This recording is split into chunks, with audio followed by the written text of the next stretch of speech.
Assalamualaikum warahmatullahi wabarakatuh. Saya dari kelompok 10, mata kuliah Pendidikan Karakter dan Anti Korupsi.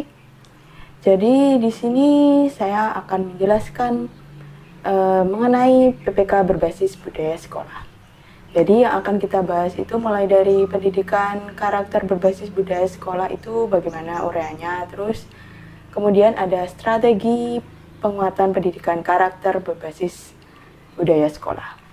Jadi kita mulai dari yang pertama dulu, yaitu mengenai uraian pendidikan karakter berbasis budaya sekolah. Jadi di sini kita mulai dari pengertiannya dulu ya.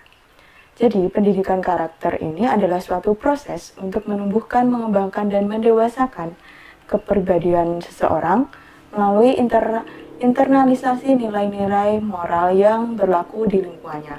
Contohnya itu kayak di Indonesia misalnya nilai-nilai gotong royong. Nah itu biasanya kan kalau ada suatu kerja bakti ataupun apa gitu di sekolah ataupun di masyarakat itu kan saling membantu gitu. Jadi mereka itu pada peka gitu terhadap saling membantu. Kemudian yang contoh lainnya adalah di Jepang. Misalnya di Jepang itu budaya peduli lingkungan atau menjaga kebersihan lingkungan itu sangat mantap banget.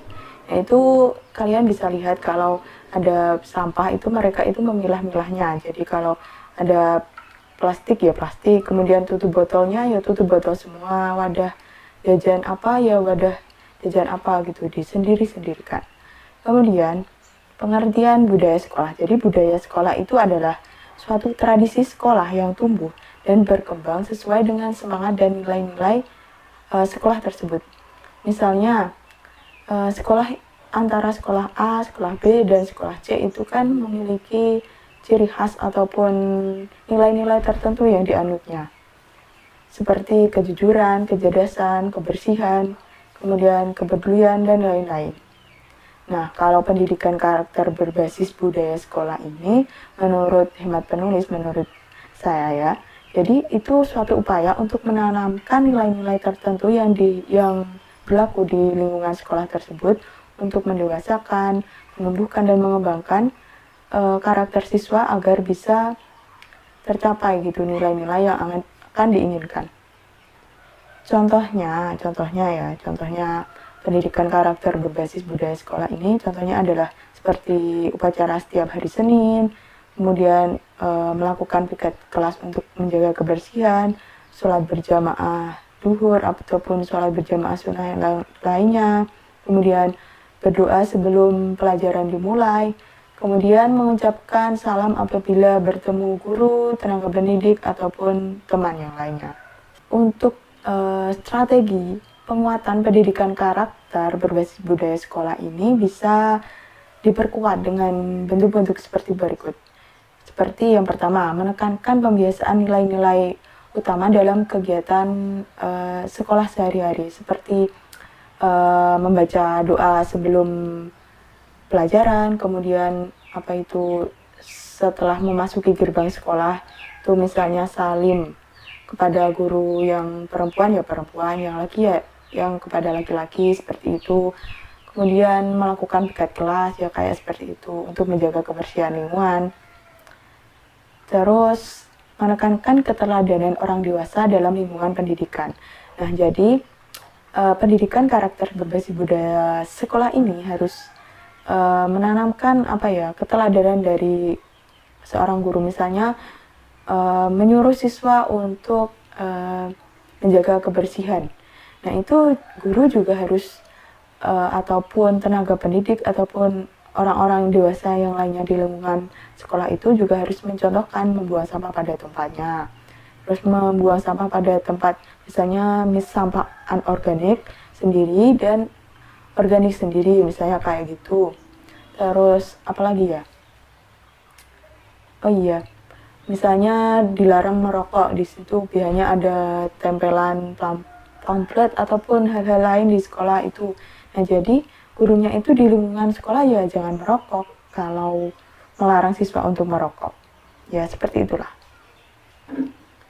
Kemudian melibatkan seluruh ekosistem pendidikan di sekolah. Jadi melibatkan semua aspek gitu, mulai dari tenaga pendidik, kemudian guru, terus penjaga sekolah, kemudian tukang orang-orang yang menjaga lingkungan sekolah seperti tukang kebun ataupun yang lain. Kemudian ada satpam, terus ada mbak-mbak kantin ataupun yang lainnya. Dan juga masyarakat itu juga harus saling satu arah, satu tujuan untuk mengembangkan pendidikan karakter yang diinginkan. Kemudian mengembangkan dan memberi ruang yang luas pada segenap potensi siswa melalui kegiatan kokurikuler dan juga kegiatan ekstrakurikuler. Nah, kegiatan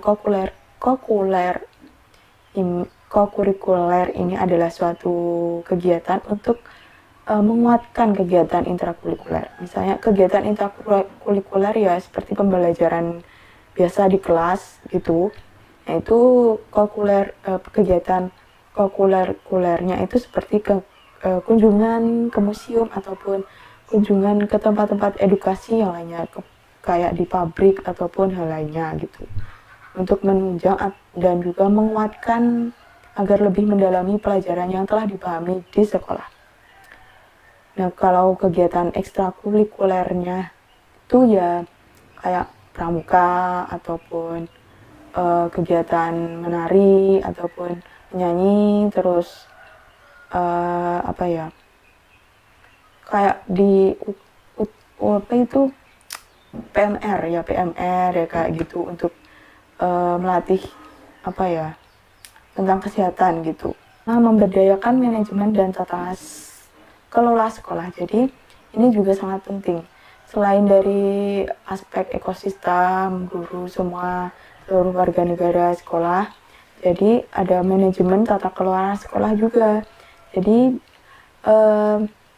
sekolahnya itu juga harus menata ataupun memanajemen agar bisa menjadi lebih baik dan bisa menanamkan karakter kepada siswa agar sesuai tujuan dan yang dicita-citakan itu tercapai.